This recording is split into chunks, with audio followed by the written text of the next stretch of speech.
Welcome everybody to Imperial 80s. I realized I took off the intro the other day for something, and so it wasn't there. So my apologies. We're jumping right into it. Mtume, how are you doing today, man? Good. I was totally surprised. I was like, "Oh snap, we here!" I didn't realize it. I'm doing good. I'm doing good. I'm doing well. It's good. Good.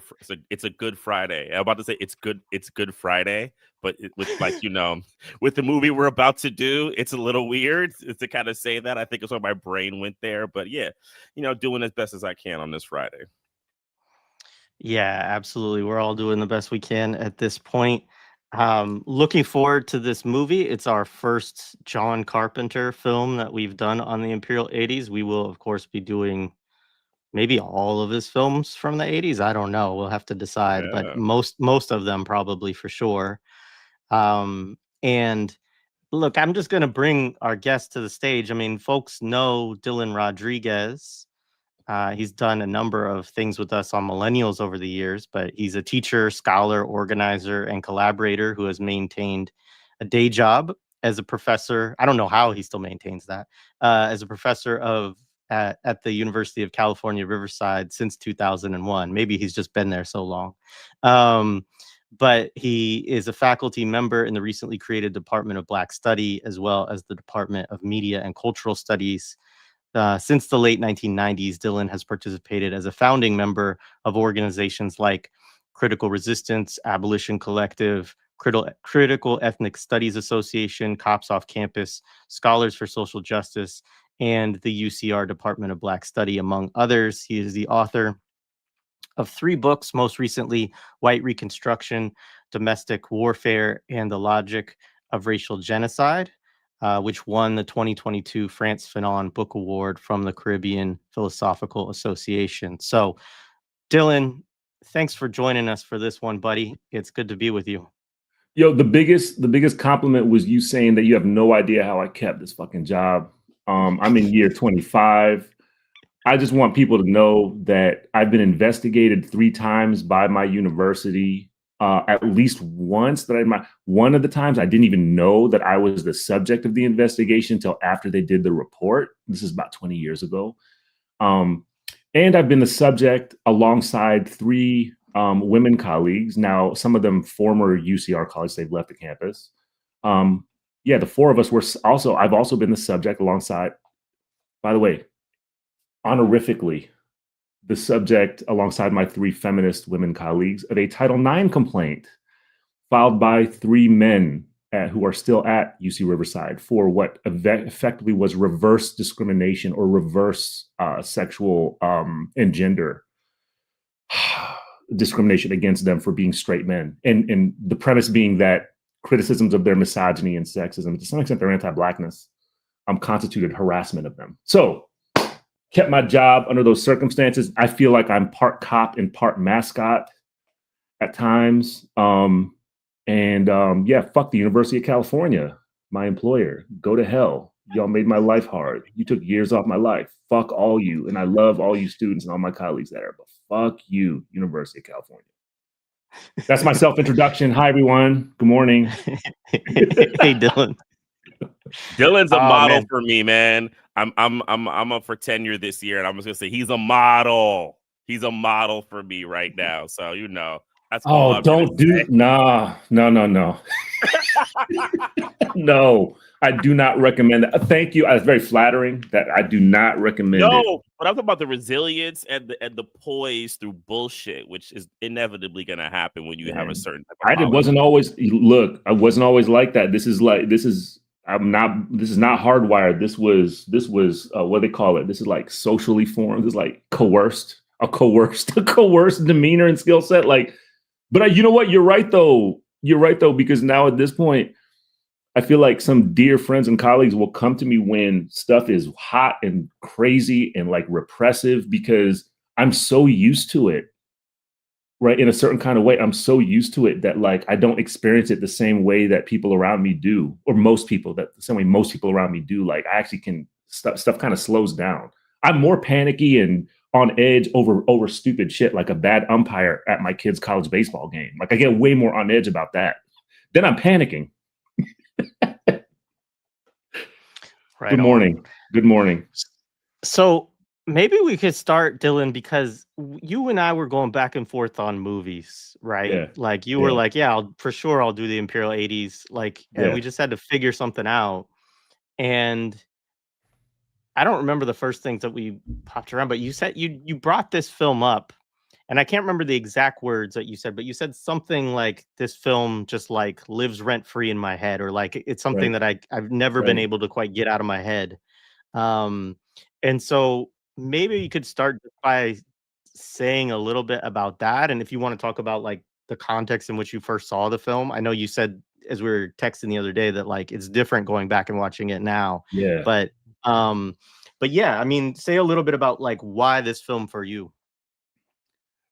That's actually a really hard question. So I can give you muddled sharing of what comes to mind, and that's about it. So I think I was about 14 years old when I saw this film. It was 1987, right? So yeah, I was either 13 or 14 years old. It's probably in my head, number one, because I'm Filipino and I grew up a Filipino Catholic, and which is also why I'm now, like an anarchist atheist at this point. I mean, those things explain each other. It's probably because that quantum figure from the future of the anti-God. I'm realizing, I had to watch it this time to realize, okay, that actually wasn't the one in this broadcast. That may or may not have been the Prince of Darkness. That may have actually been the anti-God itself. That scene's brilliant. Like that broadcast has actually been broadcasting in my head for whatever 40 years almost 40 years at this point. Like I think it's real. So, and then I think a lot of it has stayed in my head because I've been in a university setting basically since 1991 in some capacity, either as an undergrad student, a grad student, or an employee, faculty member, professor, whatever you want to call it, right? Like I've basically been uninterruptedly in a university setting for that long. So what's funny about your introduction to me was, when you said like, oh, I don't know how he's kept his job this long. I don't know how Professor Barack in this movie kept his job. So we can get into that too. But like, I think that's another part of this as well, right? Which is there's so much about the film that I think has stayed with me because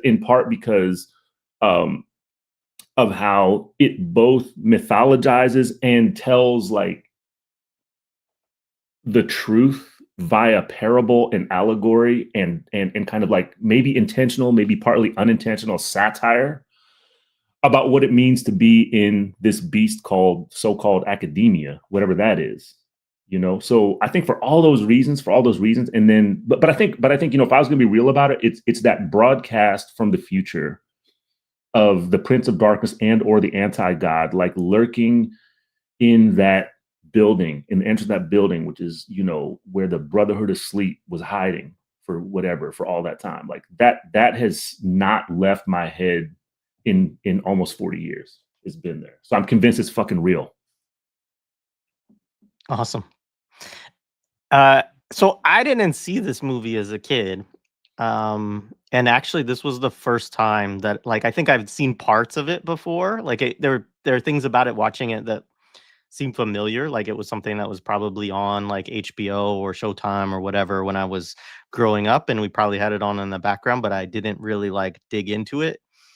And I think part of that has to do also with how it is made, which is something I do want to talk about a little bit in a little bit, is like the like these short clips that are like sequenced in a certain way where you're kind of getting into a scene and then it's like boom, you're into a different scene, or you're into something else is going on somewhere else, and it's like constantly kind of moving back and forth. So it was a really by the way, interesting. It's almost like it was made for TV. Yes. Right, like those are commercial cuts. Yeah. I had that exact feeling. It felt very much like it had a kind of made for TV feel to it. Although like much better, obviously, than your classic made for TV movie. But yeah, so Mtume, I mean, I know you are a big Carpenter fan, and maybe you probably have more to say about that. So I am, though not of all of his films. I have definitely like a selection of films of Carpenter that I love. This is one that I really like. I mean, I grew up loving The Thing and like loving Halloween. And then it's interesting. Those were the ones that I watched mostly. And then when I got a bit older, I was like, well, I have these like little like dots of things that I had seen. And I had seen Prince of Darkness as a kid, but for some reason it didn't register for me as like one of his to like. I actually even think I forgot that it was his movie. Right. I think I saw it at like maybe 12 or 13. And like I just forgot that it was his movie. I remember liking it, but I just, didn't remember. And then I remember when I was like really getting to kind of like watching all of Carpenter's work, I read a thing where someone was like, yeah, Prince of Darkness, it's not that good. It's kind of like, Watch They Live, watch this. And I was like, okay, well, let me watch it. And I went in there with like the lowest expectations ever, almost prepared to like not like it, because I do have a few Carpenter films that I'm not a fan of for various reasons. And then I watched it, and I watched it late. I watched it like 11 o'clock at night. And I tell people, I was like, I don't really get scared. And this movie doesn't scare me as much as it has like a tone that makes me look out the window and just consider. It's unsettling. It's unsettling. Yeah, and I go, what if? And I became this huge fan of this movie in so many ways, of the experience of it. So I would say I recircled it within in my late 20s probably. And I've watched it consistently over the years. I probably don't go a year without watching it, to be honest with you. Maybe like a year, maybe like 2 years. Like it comes in. I have like a general kind of circle of like 4 or 5 Carpenter movies that I watch consistently. And this ends up being one of them. And I think also part of it is like it enters into 2 institutions. And I think that's something that Dylan said has really hit me. It enters into 2 institutions that I don't have a real relationship with broadly. I'm not religious. I'm someone who had religion early on, but I kind of admonished it from my life pretty quickly. So I have a kind of respect for people who are religious, and I believe in religious freedoms and embracing. I don't like the whole hard line against people. But if they ask me privately, I have all these heterodox, ideas and things like that, where I'm like, if we want to have a conversation with me, and so because it has this like real flip, I'm like, ooh, I like that. I get into it, right? This kind of flipping of that, like what we told you is not the truth. And then science, which is something that as a kid confused me, and I had a kind of inferiority complex with. So I kind of like stopped, like I like, things like when I would hear the word quantum physics, I just get scared, because like it was hard for me to understand it. But I've always been really intrigued by it. And this movie attempting to blend these 2 things that I'm kind of like outside looking in on as an artist and a person that I am, the kind of hard sciences and religion. I was like, oh, it's engaging it in a way that I can really enjoy. So it kind of like unlocks it basically relinquishes a fear that I've had, and I can kind of engage with it. So it's always stayed with me in that kind of way. And then when we talk about Carpenter, it's also an interesting thing in his career as well. And it actually started a turning point for him, which will kind of answers what you talk about, like the look of the film in many ways. And Tume, do you want to, let's do that. Like, can you give us like kind of your, whatever you want to say about Carpenter, Hollywood at the time, like that? Yeah. Yeah. So Carpenter, for people who don't know who John Carpenter is and kind of his like career stuff, I mean, the important things, he's a dude from upstate New York, right? From Carthage. Like he grew up, middle class life. He was making, 8mm films in like middle school type person. He said he loved watching like John Ford movies, low budget horror, and like creative sci-fi movies is kind of a thing. So he is that mix, and you can kind of see it in his movies. He started off, it's funny. He's a very like almost self-deprecating guy if you see him in interviews. at the same token, he'll also be like, I'm smarter than like an executive and some of these filmmakers now. He goes back and forth, right? And he started with like English and history, but then he decided he wanted to go to film school, and he went to USC. And he dropped out his last semester to make his kind of cult known film called Dark Star. And that kind of set him off into filmmaking, where he was making lower budget films for quite a while. This becomes important in a second, because he was doing lower budget films at the beginning, right? Assault on Precinct 13. Even Halloween was done on a relatively modest budget. But he had like a success with Halloween and a film called The Eyes of Laura Mars, which is a weird movie if anybody's seen it, that he wrote. And that catapulted him to be able to have big budgets.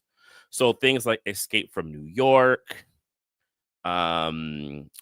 Starman, even Christine were like his ability to kind of shoot bigger things. So he started to have this experience where like the amount of money he was given for a movie, the returns weren't good, even if they were critically acclaimed, or they like made something, right?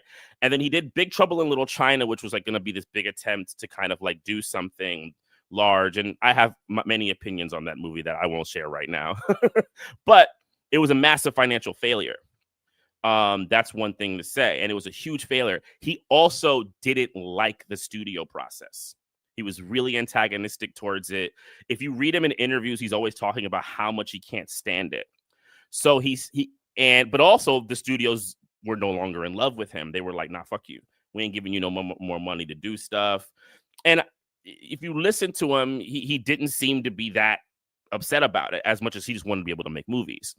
So he came up with Prince of Darkness, which I'll get to in a second. Prince of Darkness is his return to a lower budget of filmmaking, where he can kind of do things on his own way. And this is part of what he would refer to as his apocalypse trilogy, which is The Thing, this movie, and In the Mouth of Madness, which comes out in the early 90s, right? And I'll talk about that in a second, because there is a linkage, if you think about it thematically, of truth and mistruths of the world. And in a weird way, I will say Prince of Darkness might be the most hopeful of the three. I'm serious. If you think of how In the Mouth of Madness ends and The Thing, this might be the most hopeful of the three movies in a weird way. As long as you believe in white women, yes. But I was gonna say, that's true, because white woman becomes Jesus. That's one thing, right? Yeah, exactly. It's so hilarious. I know. I said that after I watched it again. I was like, so white lady becomes Jesus. That's great, you know? So he does this, and kind of how he came up with it, and what we can do that, and then what we can like start opening it up a little bit, is he said he was reading a lot of books on like quantum mechanics and quantum physics, and not quantum mechanics, quantum physics and things like that, right? And he said it kind of like split his brain open about, you know, thinking about things on like subatomic levels, and he talks about it. And we'll talk about that when we get into the film. And it made him reconsider kind of like social reality. And then he said he wanted to do an apocalypse film, right? A film about an apocalypse. And then he has a kind of like movies that he likes to do where people are trapped in like a siege. So if you think of The Thing as like that, they can't get out.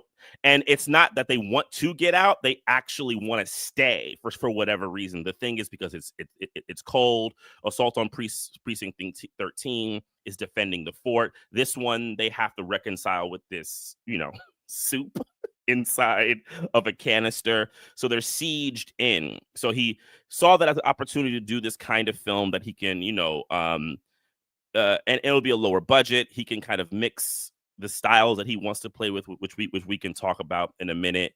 And, you know, it would be something executable for him to do what he wanted. But he said he also was really intrigued around religion and playing with religion and looking at religion as a way to kind of subvert how we look at the social reality, right? And that's the thing with Carpenter. Like, he's not necessarily he's not a leftist. I wouldn't call him that. He's definitely not a right winger. he's probably like a spicy liberal who just wants to kind of muck shit up all the time, right? I also know things about him personally, like from people that I know who've interacted with him. Wait, hold on. You say spicy? You just said spicy liberal. What the fuck's a spicy? Okay, we can come back. We can come back to that. That's an oxymoron. That's an oxymoron, but I like it. I like the concept. We got to come back to that. I need to know more. Keep going. I didn't mean to interrupt. Keep going. No, we can do it. So no, and like I know people who know him, and they always speak his praises, but he's definitely one of those people who has a weirdness towards politics, but then wants to be political when like he needs to be. That's kind of what I mean. Like he gets it's liberalism because it's that individuality, but every time and then he can like spit, right? But then like he said in an article that like he was really mad at the right wing tried to appropriate They Live, but then he also was like, I don't want the left wing doing it either.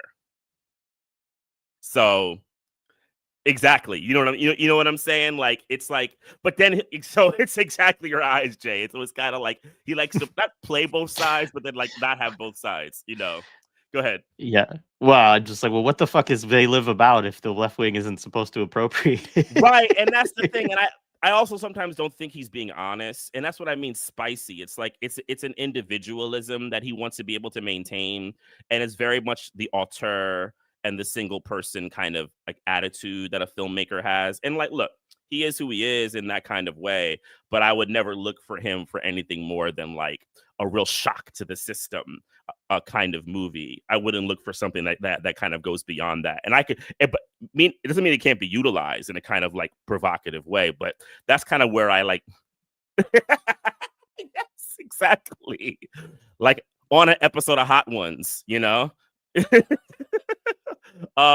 what else is relevant to Carpenter? Yeah, I mean, one other career thing I would say. Oh, I have one other thing to say about the production. Where this sits for his films is that he never really goes back to the big budget Hollywood. And if he does, he goes back on like a hired kind of capacity. And it kind of ruins him later on in his career. And he's mostly retired now. He just doesn't do it. And from what I've been told by people, it's not because he isn't strong enough or like physically able to make movies. He just doesn't want to deal with it anymore. He just doesn't care, right? He's like, I've done good things. I'm kind of done. An interesting thing that I found out was the producer, this guy named Shep Gordon. Had either of you ever heard of this guy before? So Shep Gordon was the producer of the film. Shep Gordon is a manager of Alice Cooper, but also some other names. Luther Vandross, George Clinton. He was Groucho Marx's manager. Even my namesake, the band Umtume. He's a massive music manager. He was the first guy to manage chefs.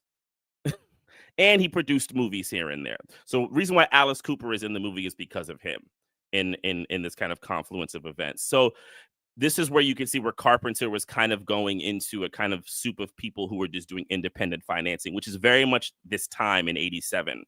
There were these interests of people who were like, yeah, let's make some movies and throw our guy into it. It was a bit of a wild time in making movies. And this is the thing with genre films that I think we kind of talked about with Wes Craven, right?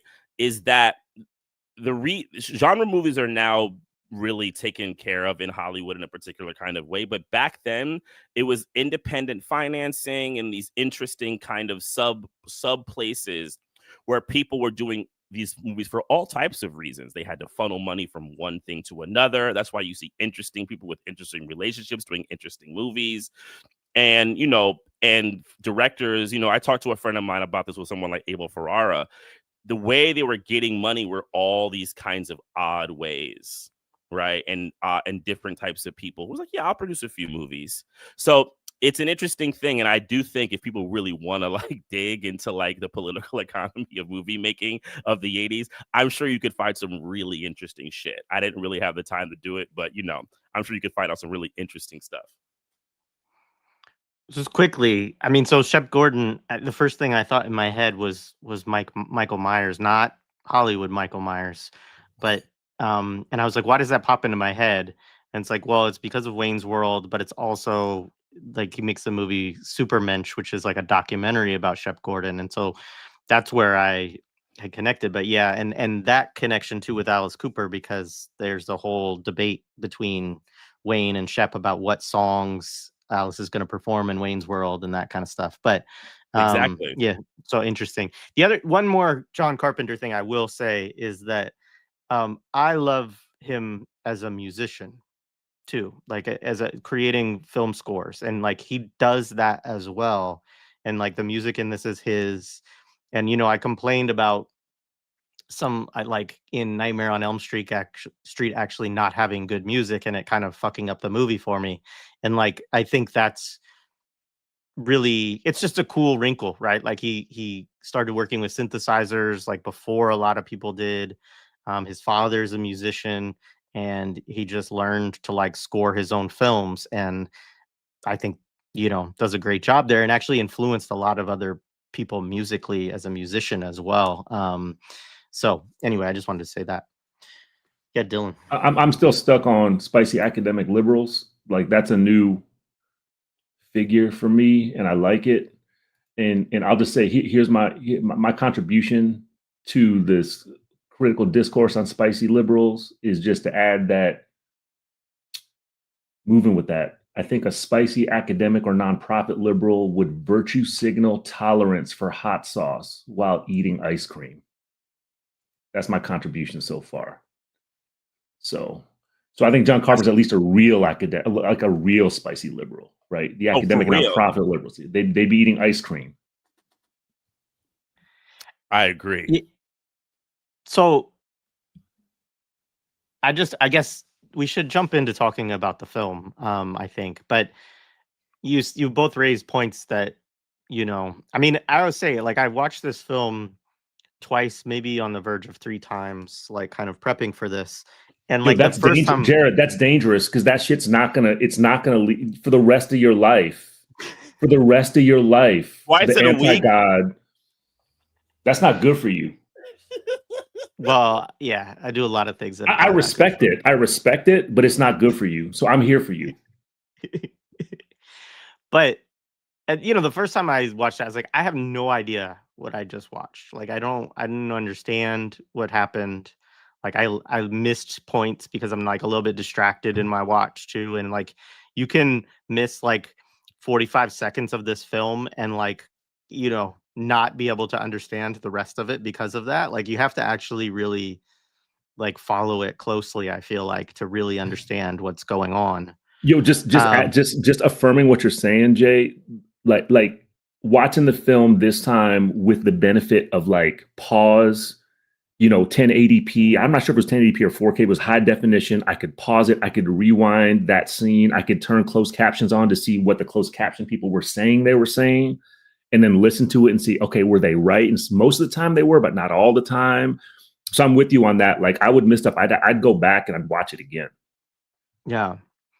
But which is also not good for you. Which is also not good for you.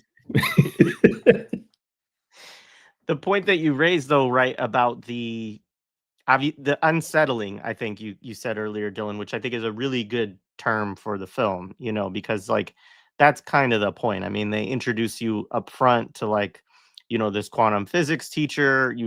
I mean, there's a priest who dies first who has like a weird box, right? And then like, so this is kind of but then you get into quantum physics teacher and he's like, I have the speech, I could read it later, but like basically going through all of the kind of normative, so-called scientific sort of ordered ways that we are taught that the world works, right? And him basically saying like none of that shit, actually holds up to scrutiny when you get, deep into like the subatomic level and like all that kind of stuff. And then obviously with religion, a very, a similar thing of like, obviously this priest, unraveling and realizing that basically, the Catholic Church is just, built on a bunch of lies, which, I could see why M2 May would perk up and be really excited about that. And you too, Dylan. I'm not Catholic, so like Protestants also probably feel that way, but for different reasons, right? But yo, watch out! You watch this film more than once in a week, you might end up being Catholic. This is what I'm saying. It's not good for you. It's not good. I'm here for you. I'm here for you. You know, but obviously, like, you know, the point being, and we can get into sort of why or what the actual narrative of what's going on there, that it, you know, it shakes the very foundations for the priests. And he's like, you know, we've done this all basically because, you know, it's easier and we can control it. And, you know, we put people up, you know, in high places because they can manipulate folks and all of that. But like, people actually really need to understand that, you know, the evil that we talk about is not a spiritual force. It's a real material thing, and it's gonna, you know, rip this shit apart basically, which, you know, I mean, also is as a materialist, right? Like, that part of the argument is also very interesting to me, because obviously we could say, oh, well, you know, the green ooze is capitalism or something like that if we wanted to, but just that idea too, that it's not spiritual. Anyway, so go ahead, dig into the movie. Where do you want to start? So, I mean, I'll start a little bit, and then so the film, a couple of things that I think are really instructive is actually the style of the film, and you can use that and then talk about the content after. Is Carpenter talked about two things heavily when he thought about the film. He said he thought about German expressionism of like the 30s, which is interesting because that is a style that predates the fascist takeover of Germany, right? It was the style that they hated. They thought it was very, you know, so if you think about Fritz Lang and those types of people, movies like The Cabin of Dr. Caligari, where you have long shots where you can see lots of depth and you hold. So the film has a lot of this thing where you get a lot of these like holds and you watch things kind of unfold, which gives you the unsettling feeling because you don't know. He's always leaving you about 3 or 4 steps behind everything. So you're kind of getting this like, what the hell is happening? He also did mention the Russians, though, which I think is interesting in the idea of Russian montage, where you may have characters, but essentially it's an ensemble. So you're not diving into the singular identification of one person. Yes, you have a couple of leads, and you can see that with Brian and Christine, right? But in a way, you're not overly invested in them, right? You're invested in. Go ahead. No, because he has that fucking mustache, right? Dude, like, you're just like, fucking mustache. That Oh my 80s God. mustache, bro. I was like, I commented on it every time. That is the most 80s mustache. It goes into his like mouth. It's so weird. No, like no, and like the white love is so cringy and gross. Yeah, totally. It's so very 80s. It's very 80s. But then he dials back with it a little bit. And it's weird because I remember someone once said to me, he was like, well, I don't really like the movie because I can't really connect with any of the characters. And I said, well, I think that's purposeful. I don't think he's trying to make you overly do it. He's using the little things to kind of catch you. Love, he'll bring that in you, the loss of that stuff, right? But it is this kind of like large swath where you kind of like roll around, right? And then the other thing is going back to the music. The movie is like 70% music. And it's like it never stops. It never stops. It's like an opera. I said I watched it. I said I feel like I'm watching an opera. And another thing I didn't say to your point, Jay, is I used to play this score at home. I'd be at the crib, and I'm like, let me put on the Prince of Darkness score real quick. And I'd be at the crib, and like this shit's just kind of jumping up, and I'm like, until I'm like, wait a minute, man. I'm sorry. Both of you are unsettling me now. Because between Jared watching the movie more than once in a week and to me like listening to the soundtrack, like I don't know that. Yeah, I'm out of my league here. Yeah, I bump it every now and then. Even watching it, and I said I have my daughter with me. I was like doom doom doom doom doom doom doom doom doom, and my daughter's like, what are you doing? Looking at me like I'm crazy, but like it gets in you. So the style of that, you know, really kind of holds the way we deliver this. So in the beginning, and I'll kind of stop here, is he's like peeking us into these like little things. You see this like priest with like a little like box, right? And then you see, you know, we got to bring in our man Donald Pleasance, who Donald Pleasance is like so good at like, you know, the shaky person of like, everything is wrong. You know, he's so good at that. I love Donald Pleasance. He was great in Carpenter stuff and other stuff. He's such a perfect person for this. And then you get Victor Wong. And what I love about Victor Wong is he's like deeply intellectual, but cynical about everything. His cynicism and his eyes, right? And his cynicism is, I think, a symbol of the 80s as well, where like, if you think about it, like the trajectory of where we were through movements and all that type of stuff. And by 87, all people could really consider was apocalypse at that time. A lot of people, right? Especially the spicy liberals, right? That's all they could imagine. They could imagine, you know, an anti-God coming through a mirror. And in a way, for me, Prince of Darkness is a spitting, you know, projection of really the kind of nihilistic or defeated kind of way of people at that time. They're how they would think, right? Because even in the film's triumph at the end, there isn't like a new, better world. There's just not a worse one, right? At the very end. No, and you're waiting for the white girl who was Jesus to come back as anti-God, right? And I'm remembering now, like that figure is the anti-God because Prince of Darkness was the manifestation that was bringing the anti-God through the mirror, right? So like that is important for people viewing and listening to us to understand, like from jump. That's not a spoiler. That's not a spoiler at all. I just think it's like in terms of comprehending the gravity of that. You can scene. do spoilers here too, by the way. Oh, are we allowed to do that? Okay, I just want to make sure. Well, no. Yeah. but that figure is the anti-God. So like that to me, the allegory of you know, white woman Jesus and kind of like the you know, that kind of continuum of white women's various versions of feminism, including conservative feminism, by the way, which I know sounds like another oxymoron, but it's not, because there are conservative versions, very much so, of white feminism.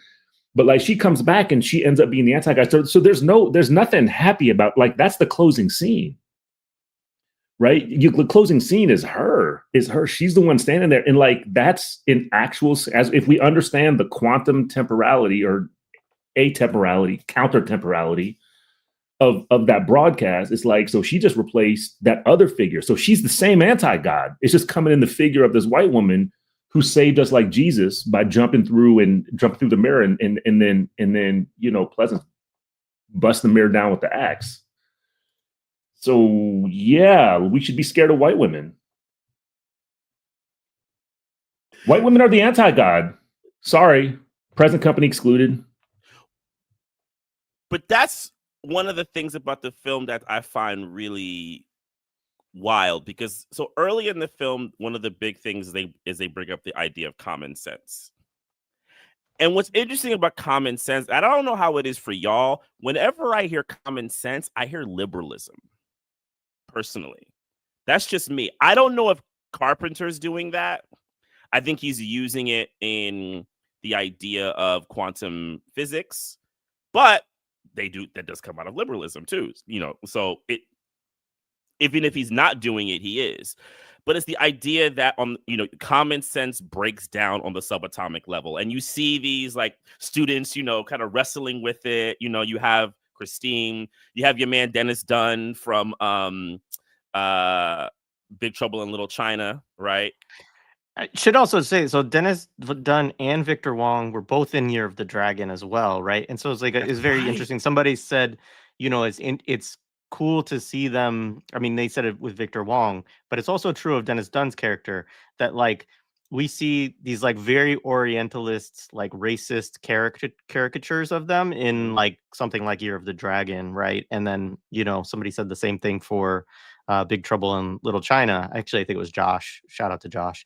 But you know, that it's totally different depictions of them here, right? I mean, we could get into representational issues or whatever within the film, but it's not like this like cartoonish caricature, racist stereotypes of people.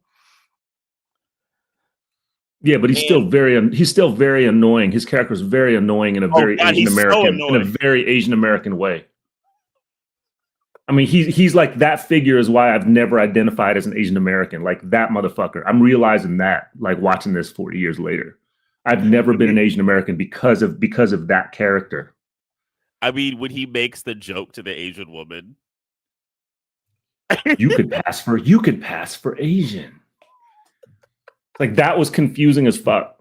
That was confusing. Okay, I know he's like trying to flirt with her or whatever, but then I'm like, y'all, you better watch out. Because her reaction to you was like, that was not a friendly reaction. Not at all. It was like, stop it, bro. I'm here to work. And look. Yo, and I could not get my eyes off of the fact that Officer Coffee from Boys in the Hood is there the whole fucking time. Right? I forgot that was him. I was like, wait a second. That's like, we didn't ask you that. That looks like him from Boys in the Hood. Which, by the way, we're screening it in this class I'm teaching now next week. Like we're going to watch that film alongside reading the Moynihan report. Yeah, this collaborative class I'm doing with some folks at Southern California Library and some UC Riverside students. So like we're watching that together. So like some Boys in the Hood was already in my head, and then I just happened to watch this film. There's some quantum shit, right? Like in the late what's his name, Jesse Ferguson, I think is his name, right? The actor. And I didn't realize he passed away like not that long ago. But yeah, he's sitting there lurking in the background. So there's these. It's interesting also how diverse the cast was, given a lot of casts in 1980s, horror films and thriller films. Like that part was interesting. Although Professor Barack was obviously an Asian adoptee. Right, because I had to look up Barack. I was like, Barack, and I looked up, and then I was watching the closed cast. I was like, Barack, so Birack, and then I had to Google it. I'm like, that's a Slavic name, so like that's an Asian. Okay, so it's an adoptee. That's interesting. But that's another part of this too, right? Is the there he is? There's Officer Coffee. There's Officer Coffee. He's lurking in the background. But maybe let me share with y'all what came to my head then.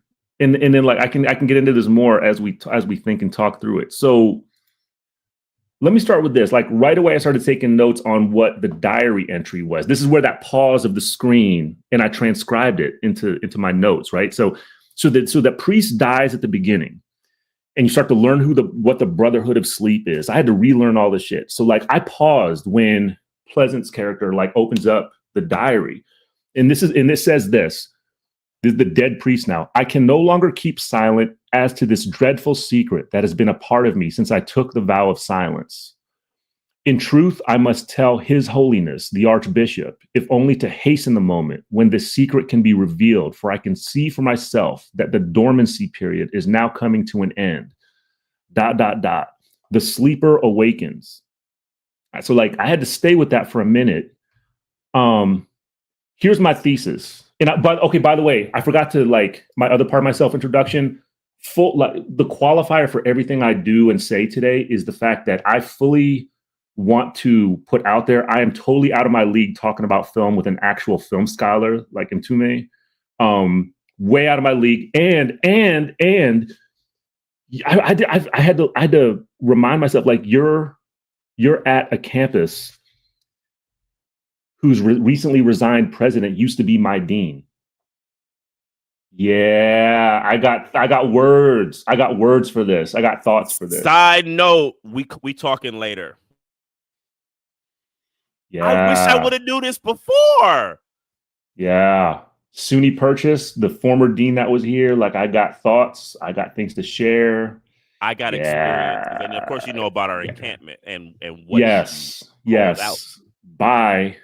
I mean, it can get worse. It can get worse, but like it's hard for it to get worse. I'll just say. Anyway, okay. So like I'm thinking about this diary entry by this priest, and this is my thesis. I think this entire fucking thing with the Brotherhood of Sleep, I think this is all like a bad haunting metaphor that Carpenter is offering us for Catholic priest child sexual abuse.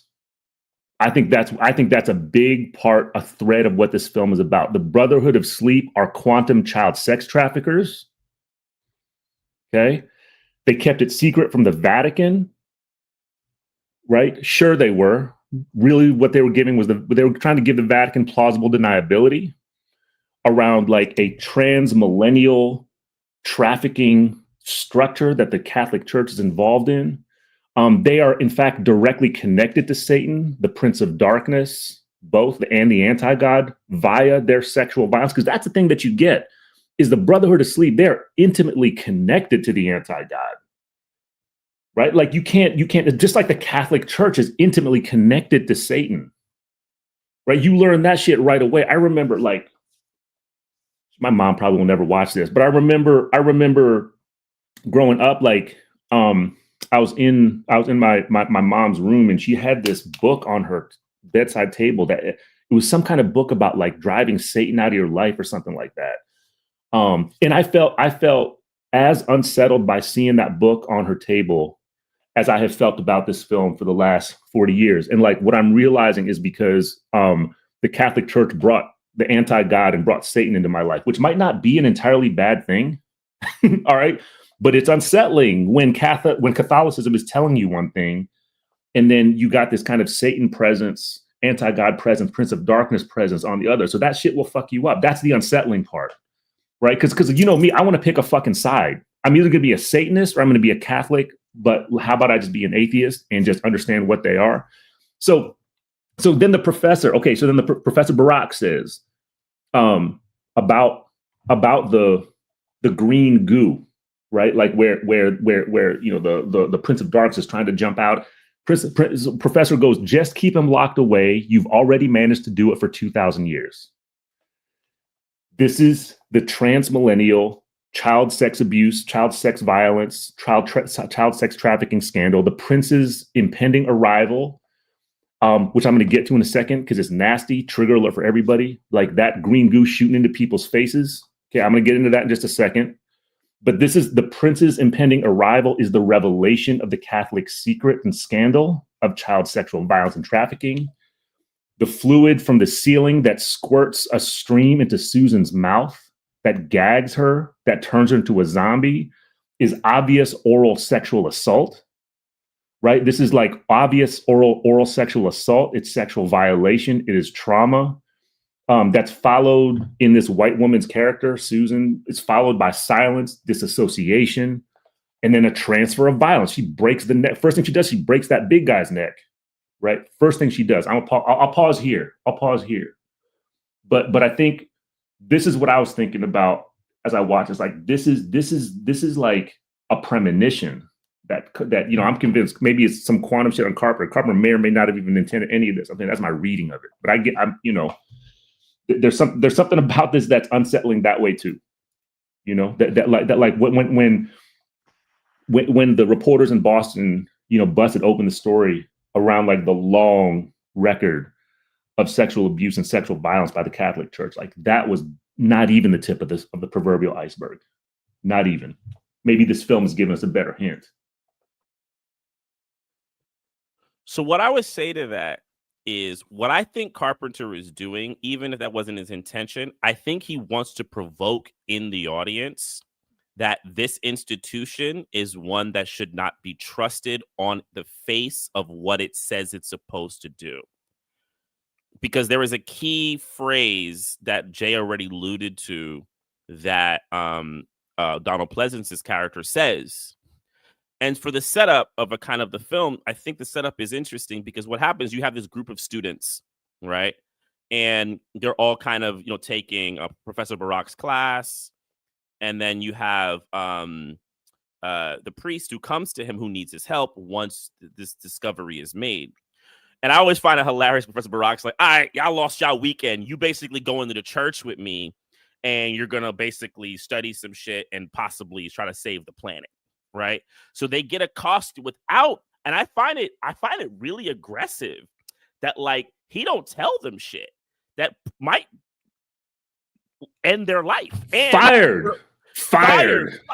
You are fired, professor. Yeah, I mean, dude, he ain't got no job after this. I'm sorry, you know what I'm saying? Like, if you weren't an Asian adoptee adopted by Slavic derived like parents, your ass is fired. Done. For even making the fucking suggestion. That shit was wild. Watching this. I hadn't watched this. I told Jay I don't think I had watched this film probably since I was maybe an undergrad or maybe a grad student, right? Watch this again. Like, the first thing I thought about, there's no way professor can just tell a bunch of grad students, we're gonna go to this abandoned house for the weekend, drop everything you're doing, and like, let's just see what happens. And I'm not even gonna tell you what this, bring all this equipment in. I'm not gonna tell you what it's about. What? And they did it. But the thing is, they fucking did it. And that's the thing, is you're seeing the institutional control, and you're seeing these two institutions that have a massive amount of control, right? The academic, this is a great little scene with Dennis Dunn's character where he's talking about how he just doesn't know why he majored in it. And he says, oh, wait a minute, though. So she was like, well, you can sell weapons and arms, right? He's like, yeah, and be rich by the time I'm 40, be a billionaire, right? And that's a little poke by Carpenter about what these institutions produce. They're not there to really answer questions, right? They're there to produce stuff for the superstructure that already exists, which you could really believe is what Carpenter wants to do, because his next movie is They Live, right? It's the movie that literally comes after this one, right? So you have these institutions, and then they go to this church, right? And no one seems to know. That they keep the information from them for so long until they basically can't, until the one sister's decoding the book. You have Brian, the white dude with the mustache. He's like, wait a minute, there's like fluids growing. This thing is growing alive. Like, homie, they didn't even say, like, what are you not telling us? And also, once they know, you have to let other people know. And you're seeing this kind of institutional control. So I think whatever conclusion you come to with outside of the metaphor is valid, because he's provoking you to basically question any of the orthodoxy, right? Until you finally get to the point. And I want to read this thing that Donald Pleasance's character says. He says, apparently a decision was made to characterize pure evil as a spiritual force. Evil within, the darkness in the hearts of men. It was more convenient that way. Man was still the center of things. A stupid lie. We are salesmen. That's all. We sold our product to those who didn't have it. The new life, reward, punish our enemies, live without truth, a substance, a malevolence that was the truth, asleep until now. All that stuff is really interesting. The thing that I really hit me was the we are salesmen, right? That they're basically selling a perspective of society. And then he also says the fact that evil within, the darkness of the hearts of men, was more convenient, saying that basically you can get the darkness from the individual, and that there is not a greater kind of force or a structure, right, that actually creates these kinds of things. It's just you. It's just that we have some really bad people, which is an interesting thing for Carpenter to do, because as much as I love Halloween still does exist in this idea of the single bad force of a human being. So in a way, this movie actually disagrees with his earlier work, which then would make sense for a guy that 9 years later who said that this reading this stuff has kind of flipped my brain. Right. And Carpenter's always, one thing I will say about him, he's one of those people who could admit that he was wrong at parts of his life. He's not one of these, I was always correct. Right. I could see him looking back and say, you know what, this singular force, that's not it. There's something much larger and greater. Appreciate it. I mean, I'm still thinking about some of the things that Dylan brought up. I mean, I was deeply disturbed by like kind of the sexual nature of this film in an interesting way, because I think that, like, look, I'm not unusual, like horror films and like weird sex stuff is like kind of the genre, right? Like there's like it loves to typically play with like kind of teenage sexuality and like voyeurism and questions around like parental overstep and morality and, morality policing, teenagers getting out of, like, all of that stuff is like very traditional horror, film fare. And it's also a genre that always, I think, is borderline pornographic, right, in certain ways. And this film is very much as well, but in like a different way, right? So it's not that like people are getting killed while they're having sex, or that like, these demons are like sexually violating people, although it's just a kind of a different way, right? Like rather than, reproducing some scene of like rape or something like that, like I'll just give a couple of images, and trigger warning to folks because these are like, they are pretty gross. But like, so this is like the first image you get of the like goo or whatever it's supposed to be, going into No, dude, that's the Prince of Darkness's fucking seed. Yeah. It's literally, that's what it is. Prebiotic fluid, right? I mean, and just to add one thing, also remember, this character is sexualized in a couple of scenes before. She goes into a group of 2 scientists, right? And they go kind of married, like, they basically sexualize her when they see her, right? Which is a very horror film thing, right? And you see that kind of pop out through the movie. But then she is the first one who gets basically the fluid. So it's like, what these weak old science bros can't do, Satan can. Right? Yeah. And it's real. Like, you're like, and like, in that thing they can't do, it's not seduction, it's an assault. Like, it's an assault. Let's just say that shit out loud. Let's say it out loud. Assault. I mean, look, even when we get to the creation of Satan, right, in the embodiment form, it literally imprints on this woman's hand. And I think them using women, it's interesting. The women seem to have the more power when they're taken over, right? Right. And the men, for the various ones, the officer you brought out, even Peter Jason, he's like, yo, right? They're a lot more limp and weak, right? And it's really interesting in that kind of way how they're activated by this assault that the anti-god or Satan is able to do to them.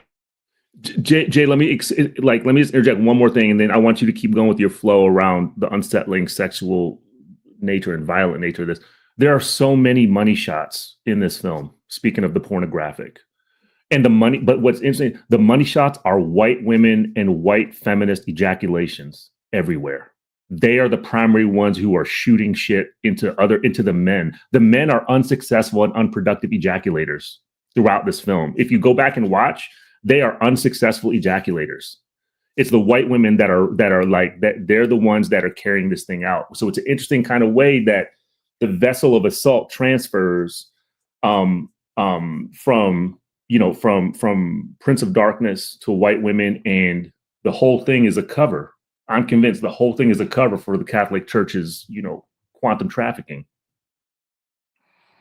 So just one other image I wanted to show here that kind of reinforces what you're both saying too. So this is like, at this point, I forget her name. So this is Lucy, right? And her name's Susan, I think. Susan. And so Susan at this point is like slurp spitting, the fluid into Officer Coffee. I can't remember his actual name in the film, but yeah, I mean, like, and that's one of the shots too that like is like kind of big in the promotion of the film, right? Which is very much a kind of a threesome shot, but it's also like Susan attacking Calder. His name's Calder. So Susan assaulting Calder. Right. Yeah. And so, and you're right. Your point about the men is, both of you, is correct. I mean, like, because they're also in the beginning, even at the first scene, or like one of the earliest scenes with the fucking mustache bro, like, he's like spying, on, it's so funny. Like, I have trouble with names in this It's because Catherine, right? Is it right, Catherine? right, Catherine.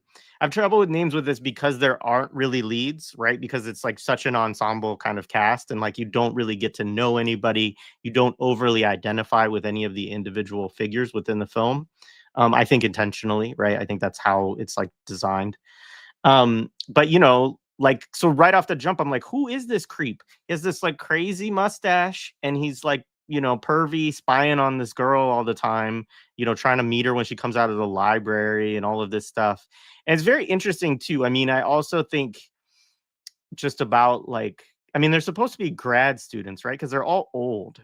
Like, I think that's, you know, an interesting part of it too. But, you know, it's just kind of, there's kind of a creepo campus behavior among a lot of the guys, but they don't, like, other than that relationship with Catherine, which does kind of go a little bit of somewhere, you know, like the guys really are just, yeah, go ahead. You want to say something on But that? even the relationship with Catherine, he's like, look, I like you, but don't take it too far, bro.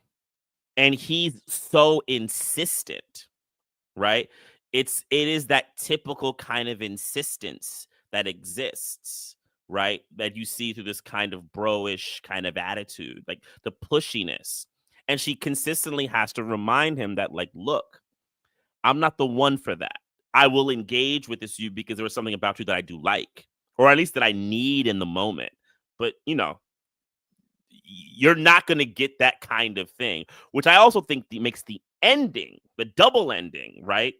With him seeing her in the bed and the mirror even more significant in that kind of way, right? That he's basically saying that kind of completion you're not going to get, right? He's basically resisting that for you. I mean, and why Carpenter is doing this, I could say for a couple of reasons. I know he's also always had an antagonistic relationship with some of his fan base, right? And his fan base would want some of these things to go a different way. He said in an interview that he said he wanted to mess with people's expectations who watch these kinds of movies. And then he didn't say much more, right? I bet if you got him with a couple of beers, he'd tell you a whole lot more about what his intentions were. Because if you watch it, you're like, oh, you're kind of playing with your fan base here, which would mostly be a lot of, you know, probably white men. You know, and there's a scene about actually I have it marked at 1 hour and 6 minutes, right around 1 hour and 6 minutes, where it's this cliche of the white man grad student figure who has the whole thing figured out, right? It's one of those points in the movie where I look to my kids because I want them to like have some critical sense of what they're watching. I'm like, this is for the dumb people, right? When a character just goes and explains everything, I'm like, this is for the dumb people, which or for, you know, I'm just saying that like it's for those that if we're not following or if we're distracted. And so this dude, he's got the whole thing figured out. It's a tachyon. I had to look up what a tachyon was because the explanation kind of made sense. I had to look up what it was. Tachyon projector from the future. He's got it all fucking figured out. So you listen to the two of you talking about this development around him. It makes me start to I got to think this through more. But like now I need to watch it again. I'm gonna wait a week, Jay, and watch it again. I'm starting to think that this dude with his mustache is some kind of meta god presence that is this kind of that is inhabiting and speaking from this quantum temporality and quantum reality of this white male supremacist world that we inhabit, just because he understands the whole fucking thing. It's like he's at this remove from it. The way that scientists dream that they can be at a remove from things, even though scientists, when they're really understanding what they're, especially theoretical physicists and so forth, right? Like they understand that the human mind can only explain so much. And there's all the shit that the human mind is just not equipped to actually explain. But fucking, what's his name? Brian, right? Is that his name? Whatever. Brian's got it all fucking figured out. He's got it all fucking figured out. Right. So there's something about that too that's like, it's deeply depersonalizing and alienating. but you know, yeah.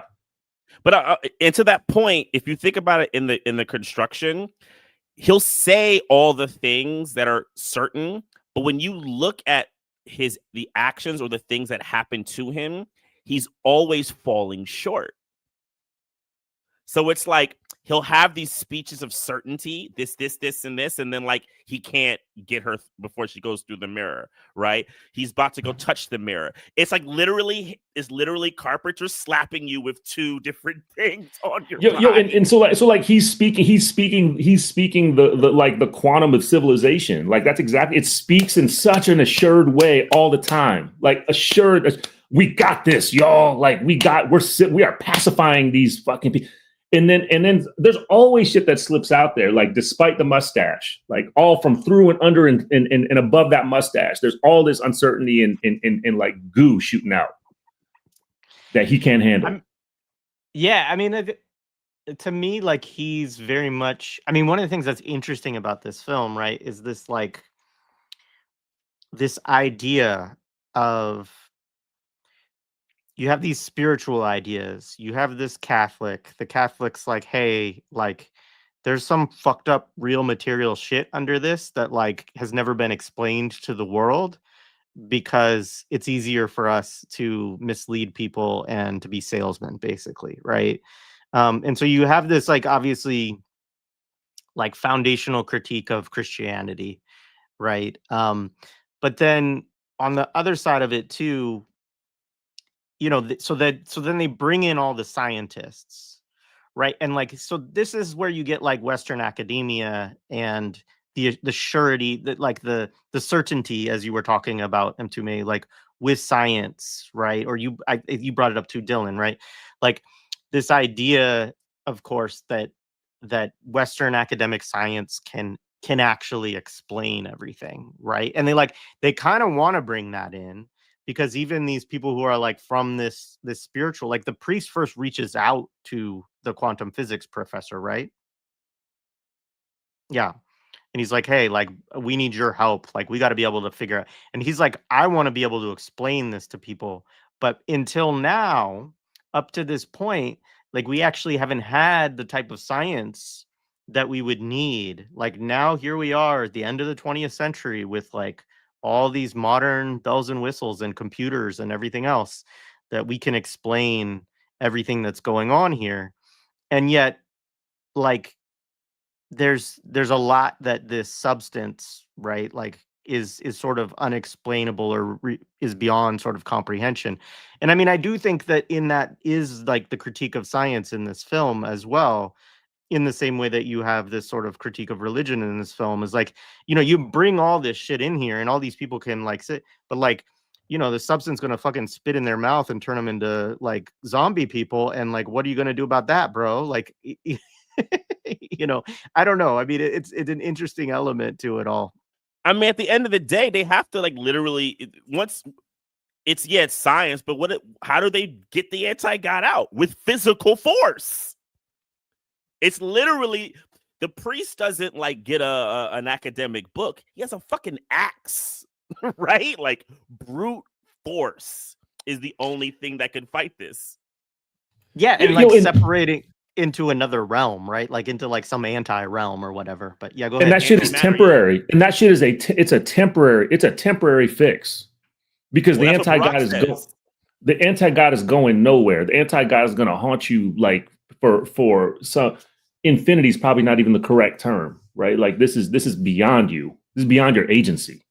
And for me, not to jump ahead, but Donald Pleasance's last scene does to me read that the church is basically gone, is done. Like this legitimacy is done because Barack says, he says, look, that thing's on the other side waiting. He says this flat out. But like you see, Donald Pleasance like, we did it. Oh, yes. Right. Everything we see after that basically contradicts his like faith that they've basically saved the world. Right. Like, no, you've made a temporary band-aid, but we have mirrors everywhere, which you see at the end when he goes and he touches it and we get the cutoff. Right. We don't know what happens. Right. We don't know what happens. If he's is his finger able to go through? Right. Right. And you basically learn that the Catholic Church, it's done its 2,000 years and basically it's done. Right. It's over. Right. You're going to need a new strategy to basically get through. White Brian's trying to bring back White Catherine. out of that mirror because he was in love. Right? Like that's what that white love is going to be what, civilizes and brings the principle. That white love is the anti-God. It is the conduit for the prince of, like, that white love is what makes him reach in. So we're living in that reality. He brought her back. That's what Carpenter didn't tell you. She's here. Fucking Catherine, Danforth? That's her character's name. She's already here. She's already everywhere. And she's in his head right at the end, because like his dream is the broadcast and she's in the broadcast, right? Like, so that's Catherine Danforth is Hillary Clinton. Hillary Clinton's already here. And to Dylan's earlier point, I think it's instructive that his hallucination is not a pretty version of her. She's deformed like Satan. Because one of the interesting things in the film that I feel is a lot of talk about anti-God, a lot of talk about this, but you never hear God. And I'm like, ooh, like I'm waiting for them to like. You know why? This comes back, the intimacy of the Catholics with Satan and with the anti-God is more real than what the Catholics claim to actually be. That's the lesson that you learn if you are an honest Catholic, even if you stay Catholic. If you're an honest Catholic, even if you stay Catholic, that is the lesson you learn. There's Brian thinking about Hillary Clinton. I mean Catherine. There's Brian, the longing white love look. And so Pleasant's character, by the way, I don't think Pleasant's ever had a name in the film. I was trying to look it up before we got on. He's just known as priest, right? He's just priest. So okay, so at 1 hour 26 minutes, he says this thing as he's like kind of shriveling in the corner with his rosary. I appeal to your holy name, humbly begging that you will grant us help against this unclean spirit. Motherfucker, you're the unclean spirit. You're the unclean spirit. You're the unclean spirit. That's the takeaway. Like that, and that's why his sense of vindication at the end can only be from an unclean spirit. Because it's deeply dishonest. He knows that you didn't save shit, right? You vindicated yourself as an unclean spirit. That's what I take. That's what I take from his whole unnamed priestly. He's a metaphor. He's an allegory for this whole Catholic Vatican thing, inclusive of all the secret sects that we don't fucking know about. Thank you, John Carpenter, for reminding us. That is the Catholic Church. The Brotherhood of Sleep, like all the shit you don't know about, the scandal is the Catholic Church. Brotherhood of Sleep, the unknown 2,000-year-old sect that you didn't hear about that was in somebody's basement holding on to some green goo that's going to ejaculate to some white women and turn them into Hillary Clinton, civilize and torture you. That is the Catholic Church. This is like, fuck the Bible. Go watch Catholics. Go watch Prince of Darkness. Learn about yourself and what you believe. Like, this is exactly what it is. So maybe you know what? Maybe I should write John Carpenter. I should send John Carpenter a gift basket. Like, this film probably got me like moving to complete disaffection from the Catholic Church, which I never really like bought into. I did all the rituals and shit. I did confirmation. I did all of it, y'all, all of it. And I never believed once. Like, I could never pay attention when the priests would talk in their boring shit during mass. Right? I was wondering like if I was gonna get home in time to watch my NFL games as a kid. That's all anyway. And there's one other thing we haven't brought up is the revelation about Jesus. Yeah, go ahead. An alien. So I forget what the Asian woman's name is. The woman who Lucy, right? Lucy. So Lucy's you wait, no. To me, who could pass for Asian? Yeah, right. Exactly. We don't know. We don't know. So she's the one who's decoding the book. I also find it interesting that she has this very affected voice when she talks. Which, look, Carpenter's a smart director. He would not have cast her, Lisa. Right. Thank you. Where he would not have cast her if she, like whatever that decision was made to have that affectation is very, very, very, very like on purpose. She's decoding the book, right? And one of the things she basically uncovers is that Jesus was an extraterrestrial. Right? That he was actually not from this planet. And what he did was basically say, yo, look, there is this anti-God, right?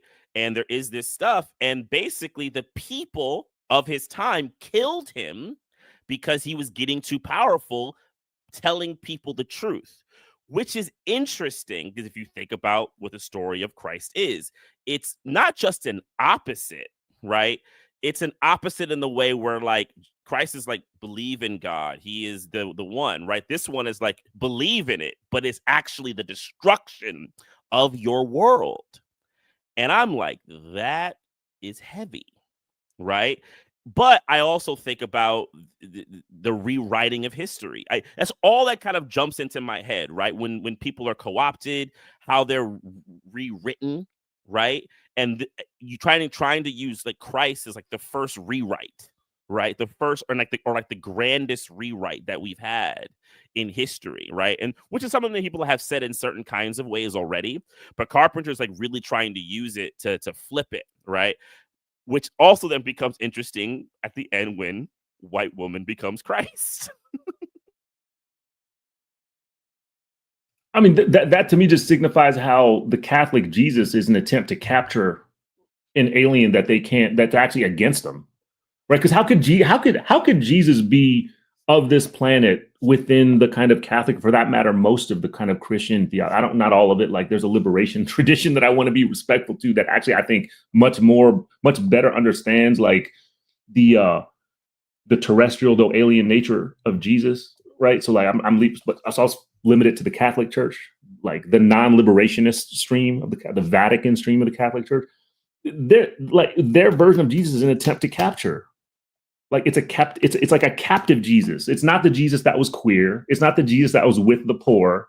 It's not the Jesus that was with the so-called criminals. It's not the Jesus that was with the sex workers. That's the Jesus of the extraterrestrial, because he can't be, Jesus can't be of this planet, can't be of this, quantum reality. So like, yeah, so the Catholic Church had to capture it. And like that's why they're down with the Prince of Darkness, with the anti-God. They had to turn their version of Jesus via Catherine Danforth into something. And Carpenter knows the truth. He knows that the Catholic Jesus is actually a version of the anti-God, because that's what the Catholic Church is.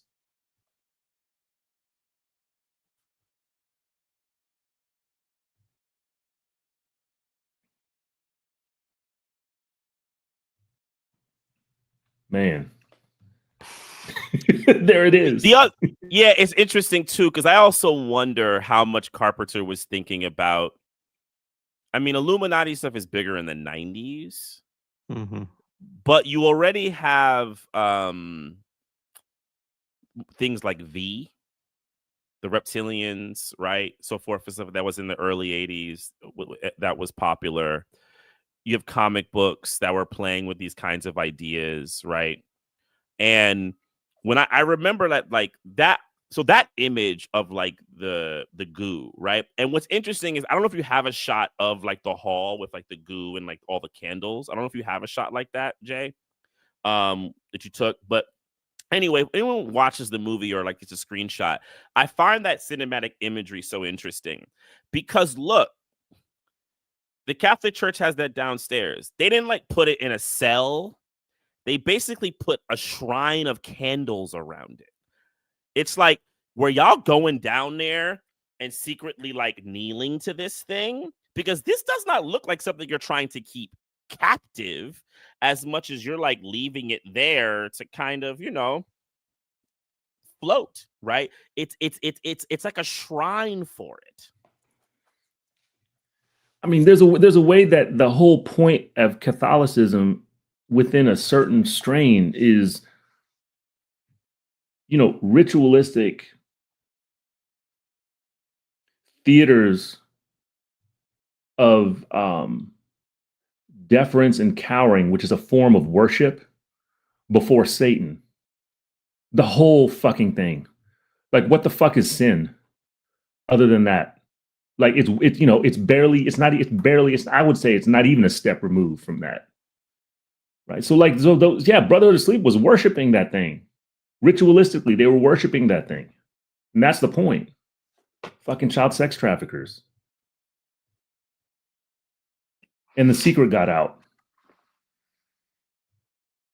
The secret got out because so like the person who's maintaining the secret dies, right? Like, what do you all make of that transition? It's just like in the beginning of the film. So he dies and there's like nobody left in the Brotherhood of the Sleep. So then he becomes responsible for like taking on this information and It's what happens when secrets can't be secret anymore. I mean, that's how I saw that. Like he was the last keeper of the Brotherhood of Sleep. To me means like that is a Catholic fucking Vatican Catholic secret. The scandal that actually is what they are. Right. So it doesn't mean it's not scandalous. It doesn't mean it's not, but it is what they are. And like they fucked up. Right. They fucked up and they couldn't groom somebody else to become one of them. Right. So they fucked that up. And Pleasance is the closest they can come. And Pleasance has to freak out. And he has to get a theoretical physicist on board. Imagine how desperate a Catholic, administrative official, which is essentially what Pleasance is. Imagine how desperate they have to be to bring somebody who is like actually, in their view, in a sense, the Antichrist. Right. Meaning a theoretical physicist, a philosophical, but also he's a philosopher. Remember that, right? Like he's a philosopher. So he's teaching all this stuff about metaphysics. And so in a sense, he is like deeply, deeply the Antichrist, because most likely Professor Barak is most likely an atheist. I don't think he expresses religious belief in this. If anything, he's what he actually is. Right. So just imagine how desperate Pleasance is to administer a desperate damage control to try to keep the secret a secret, right? But I think he knows that shit ain't gonna work. So like, bring some people in here to absorb it. He's the unclean spirit. Because he actually, I mean, at a certain point in the film, he's actually arguing against Barak at a certain point where Barak's like nobody's gonna believe this kind of thing. Like what I don't remember the exact word, but the priest is the one who's actually like, no, they need to know. Like we have to share this with people, right? Yeah, he totally is. And I think that's what I talk about his cynicism, which I think is interesting because I think it has to do with the kind of, I think that period of science where it's like, look, we're about to uncover all this shit with all these devices that we have and all these new mathematical things. I don't think he has a lot of faith in people. I mean, look, he doesn't even tell his students what they're doing. Right. His whole thing is, and that's where his character to me becomes complicated because he's not a liberator in that kind of way. He's not liberatory in that kind of way. He's classic academic. He's like, look, we'll keep the knowledge for the hierarchical people. Right. And we'll take and we'll get this going. They don't want to know all this shit. Like the masses. And I think it also speaks to the defeatism of the 80s. It is and I don't think Carpenter saying this directly. I think it is imbued in his ideology. It is a defeated period politically in the social totality. They don't have that spirit anymore. All they can get is Donald Pleasance like throwing an axe, and it's not like he throws that axe like Rambo. He throws that shit like like a 3-year-old with throwing a bat. It's almost like lucky that he gets it. Yeah. Yeah, and this is Professor Barak. Like the point of his character is that he's the one in the film that definitively knows that there is literally an entire dimensionality in universe and temporality of shit that neither he nor any other human can explain. The grad students don't quite get that yet, right? They're still striving for achievement and knowledge and deliverables in their dissertation. Right, like they want to finish their task. They want to translate the text. They want to track the data that's coming on their thing. They want to do all. So they're not there yet. But like the one who has mastery of the fact that he will never be a master is Barak. Right, but again, that's precisely why Pleasance. That's why Pleasance brings him in. Is like, okay, us Catholics, like we got explanation for all this shit, but stuff's out of control because we knew it was going to be out of control. And here comes the anti-guy. I'm desperate. Let me reach out to this dude right here. And this is all happening. I think it's all happening in LA, right? It's a Southern California based film. I think that's in my head for some reason. I think I ascertained that somehow. I don't think they ever mention it. It's shot in DTLA and the campus stuff is USC actually. which I actually do think the scenery is very instructive, even if you don't think about the context specifically of downtown LA, because we haven't talked about the homeless people and stuff like that. Go ahead, Jay. They do say it's California, actually, Got because it. there's a scene where he talks, it's cold out here. I thought this was supposed to be California. Right. That's So right. it That's is. right. I knew there was a It's reason why I directly thought that. Yeah. Yeah. I find it interesting that the church, that they hold what is the biggest secret out there, is in downtown LA of the 80s, right? And the people that surround it are are people who are houseless, right? And we haven't talked about that because that's where Alice Cooper is in the movie, right? And because also the idea of the eclipses that are happening, because that's something that Brian sees several times when he wakes up. He sees these eclipses, right? The sun and the moon, right? And it's transforming the people who are in the periphery of this area, right? But I find, to your earlier point, Dylan or Jay, I can't remember, or both of you probably said it on some level, was that, I think when I read about the Brotherhood, is that probably by 2,000 years, most of these people didn't even know about it in the Catholic Church. I would see like the Archbishop, he was like, what? They probably, when he would get to the Archbishop would be like, what? He probably is a true believer.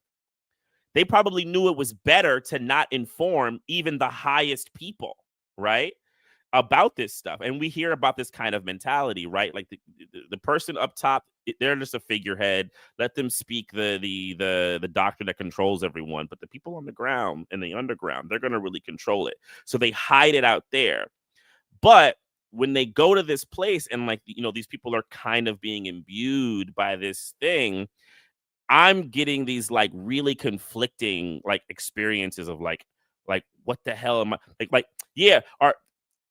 I'm not looking at the homeless or at the houseless people being like they're evil. I'm not. It's weird. I'm like looking, not even weird, like because they've been possessed. I'm actually just looking at them as a kind of expression, right, of anger, right, and it like coming out. And it's very interesting. I'm scared and I'm nervous. I'm unsettled, but I don't have this like they're the villains. Get away. I'm kind of like, yeah, bro. Yeah, bro. I mean, it's a zombie presence. It's a zombie presence, right? So it's like it's a threat, but they're not the enemy, right? Those two things can be true, and that's generally what zombies represent, right? Because it's like the zombies they're not agential. They're a presence. They're a threat. They are violent. They will attack, and they're also it ain't personal. Yeah, I mean, I found it very. I mean, there's moments in the film, right, similar to what you were talking about and to me about like how you responded to their presence in the film and things like that. I mean, first of all, Alice Cooper's character is officially titled Street Schizo, right? And there's this whole scene where one of the scientists, one of the grad students, whatever, like talks about them and says like, schizophrenics are supposed to like do these weird patterns every 18 minutes, which like I don't think is actually like science or whatever. Like it's just, but she's saying this in the film.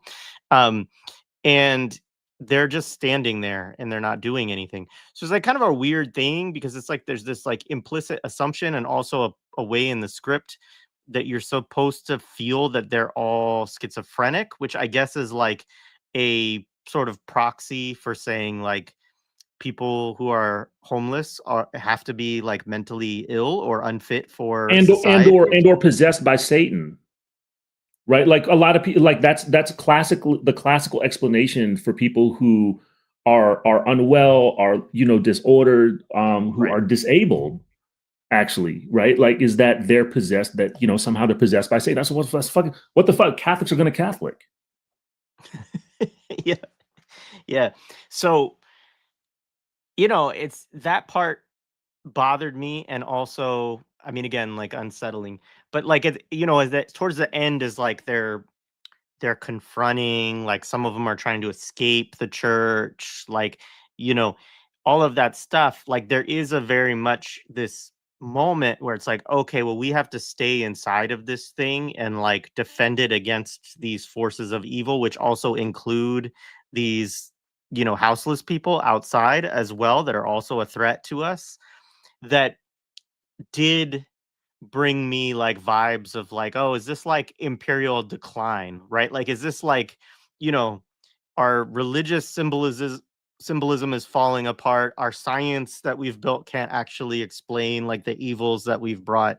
And like now we have to sort of, but then it's like the sort of reactionary response, right? Of like, you know, the houseless people are the problem. Like it's like sort of a deflection in certain ways. It's one of the aspects of the film that I struggled with to build any kind of like radical read within the film, or also like, you know, so yeah, I all of those feelings are coming up as I'm watching this shit. No, I agree with you, Jay. And I think this is where you can like really get it to like Carpenter's, I think, defeated ideology, right?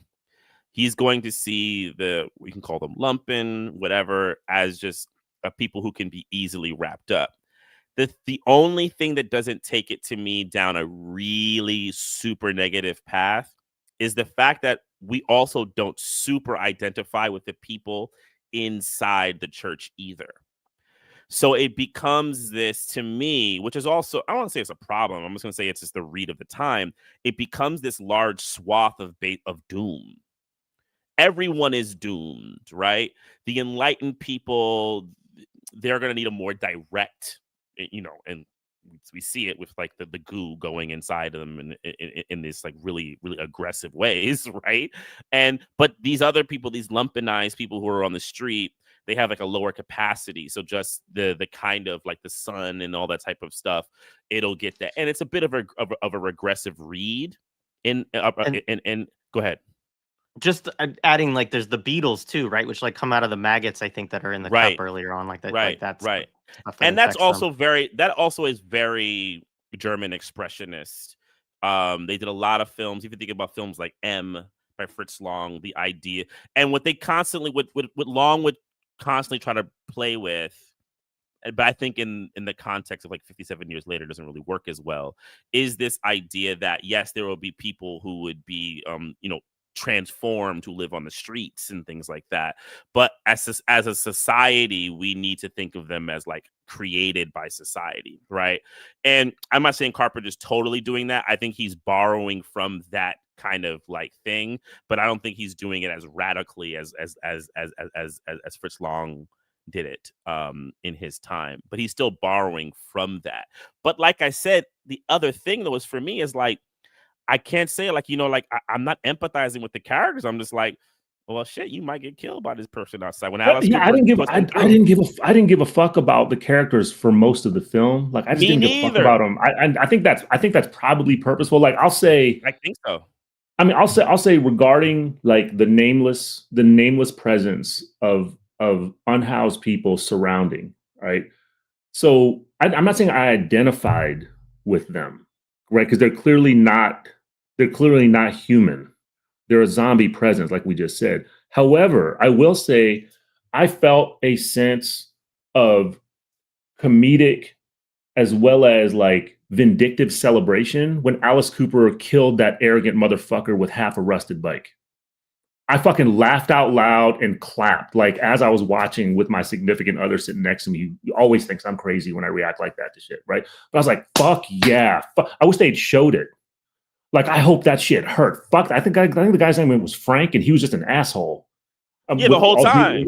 Yeah. With all due respect to assholes, I didn't mean to put assholes down. Like, that guy was a piece of shit, right? He was a terrible dude. I'm like, fuck yeah, Alice Cooper, kill that motherfucker with half a rusty bike. Like, I identified with the violence of and the imminent violence of the houseless folks. I identified with the bugs, with the ants and the beetles in some ways more than identified with like the people who are supposed to be actual human beings in the film, like most of the time. Like I'm realizing that now, you know, like I didn't get creeped out. I didn't get creeped out so much by the ants and beetles. I was kind of like, yeah, go get them. Go get them. Eat him alive. Like take that dude's body apart. There goes his arm. There goes his hand.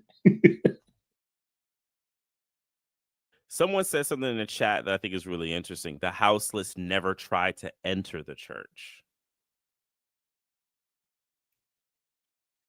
And I think isn't it because they have to be? Isn't that so? I just saw what you call it. Well, I mean, I guess it's a kind of an old thing too, but like, isn't this kind of resonating with the vampire thing, right? Like they have to be invited or something. I don't know. That's what crossed my mind just because I've been watching stuff recently. I mean, I think that's totally part of it. I think also that I mean, that would work if you think about even like the thing, the reason why it's able to possess the people is because they bring it in, right? They bring it inside, so that kind of happens. And then, yeah, to your point, they would need to be invited in, but also like Assault on Precinct 13, they do want to get in, but they are people of the outside in that kind of way, right? And they want them to stay in a way, actually. They don't want them to leave. I mean, I think that they're waiting for the anti-God to come through, and then all bets are off. And hook it up. I mean, they're anticipating any minute now. And who knows, if the anti-God comes, life might be better for them. That's the unspoken part. That's the 80s part. Yeah, you don't want life to be better for these folks. You actually need them to be what they are.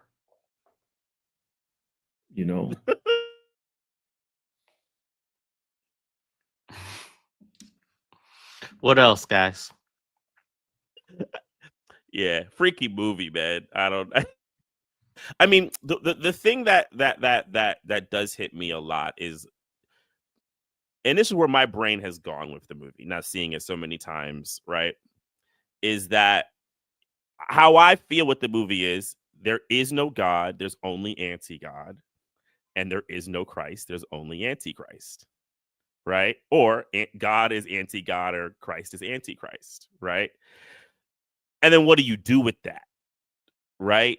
When Carpenter makes like the woman who gets put into the thing, she's, and then the image you see of her, right? That shot is so unsettling.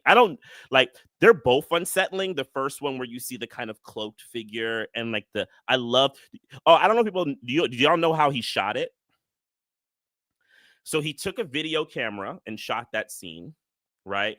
Put it on a television screen and then used a film camera and filmed the television screen playing it. So it looks great. It's really, really, really, really, really strong and rich. But that scene of her coming back like this, it's so deep because like she's supposed to be like the hero for a second. She defeats it. But the next time you see her, you're just like,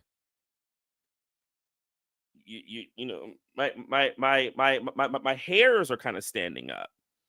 So I'm just left with the movie thinking about it like, wow.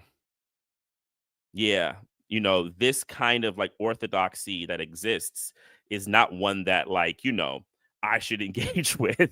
But on the flip side, right, the one that we have here ain't getting no better either. So it just leaves me in like a soup. And I think that's where the film like ends so unsettling for me. And it has always existed very unsettling for me, because then when I go into my world and I think in the moments that I have like the most low or the most disbelief, it kind of feels like this movie in many ways. Yeah, and I can kind of flow with what Mtume said, and go in a slightly different tangent. Like for me, Catholic Church is the anti-God. I'm gonna get in trouble, huh? You might get like whatever deplatformed because of this Catholic Church stuff. I don't know. Maybe that's allowed. I don't know. I mean, Manhattan Institute will probably make a video about it, but like that's cool. I'm down for that. I'm honored. Go make a video. Fuck you, Manhattan Institute. Fuck you. Catholic Church. This will test Purchase's claim liberalism, if with this one.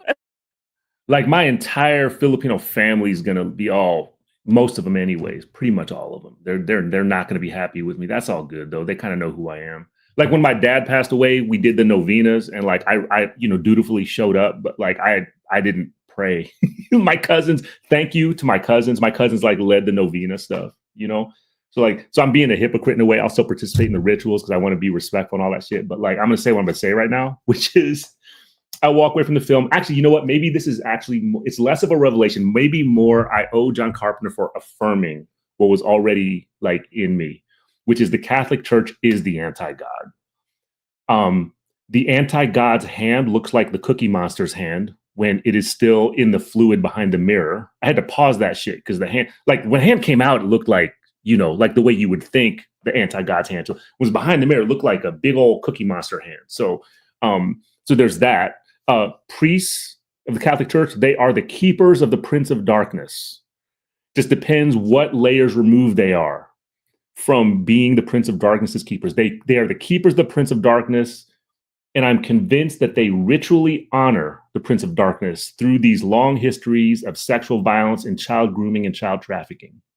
That is how they ritually honor and connect with their Prince of Darkness and try to keep the Prince of Darkness at bay, which is temporary. Awesome. I'm going to pull up comments from some folks in the chat just from the discussion. And then if we want any other stuff we can get into. Opus Dei might be disbanded, but they're still coming for Dylan. Dylan pulled no punches on the Catholic Church. So shout out to Josh Mufwad Paul. Good to see you, man. So he brought this up. There was great book. Jim Mufwad Paul, great book. Go get his book.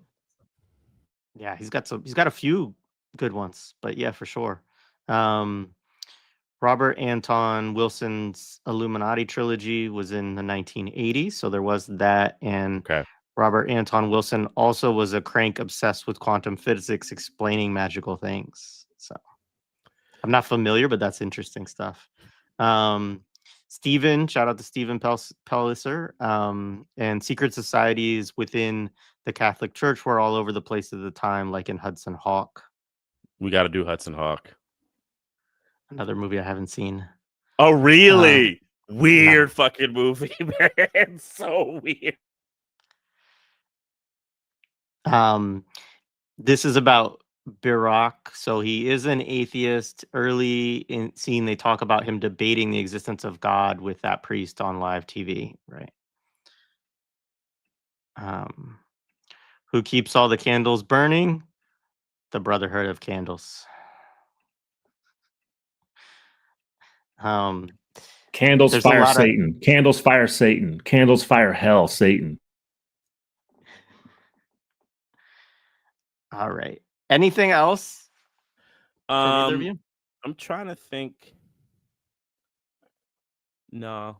The only other thing is to add is Carpenter did collaborate with a guy named Alan Howarth for the music, who did a lot of his stuff with him. And yeah, I mean, Carpenter was very much into like the composition of it, but he would collaborate with like different people with the music. And I just want to point out again, I mean, movie music in a kind of like operatic style, it's just so effective in that way. You know, it's just so, I mean, the kind of mirroring of those things, like how the music in the whole Satan going to the mirror. I love also one of my other favorite parts is like the mirror, Satan in like the small compact, her little like lady compact, and her trying to get out of the compact is so hilarious to me.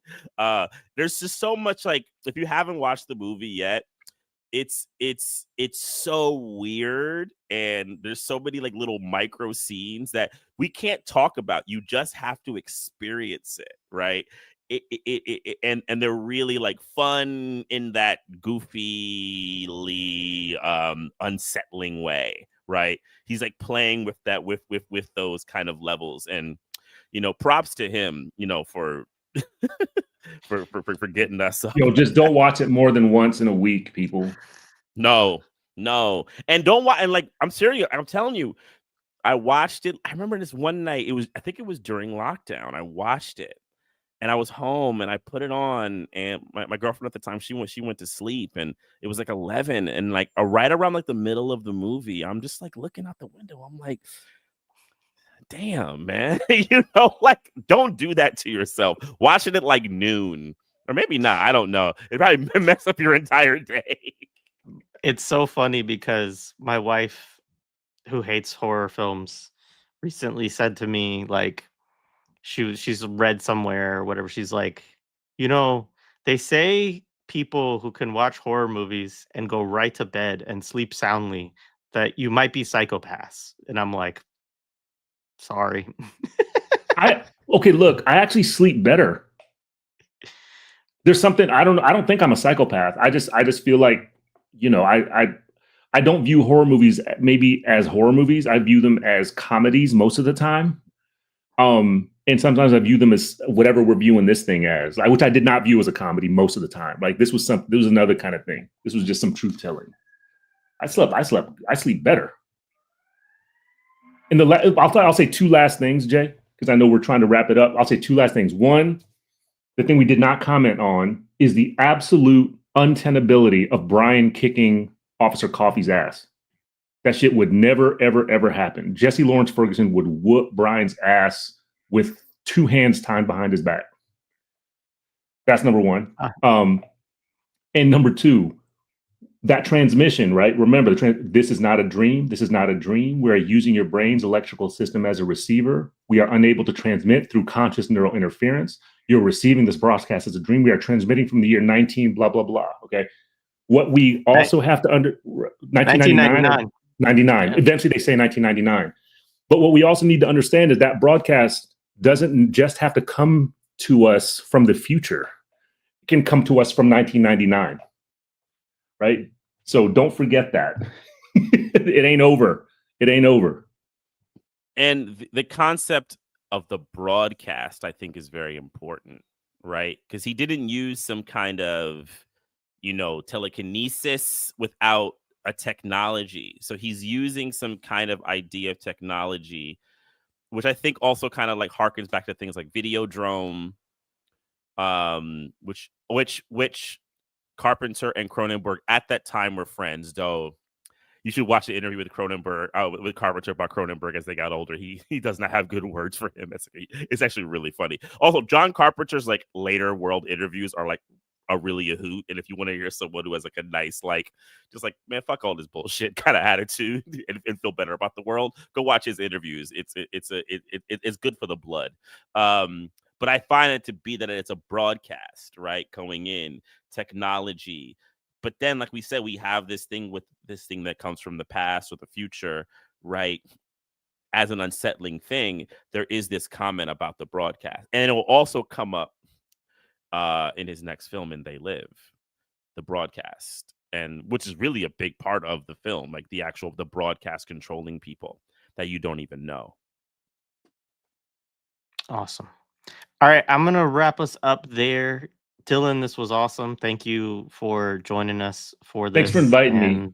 And we got much to say about SUNY Purchase and your former president. Oh my gosh, yo, pleasure. It was a pleasure, and yeah, we're gonna be talking. Yeah. All right. Love you both. Love you both.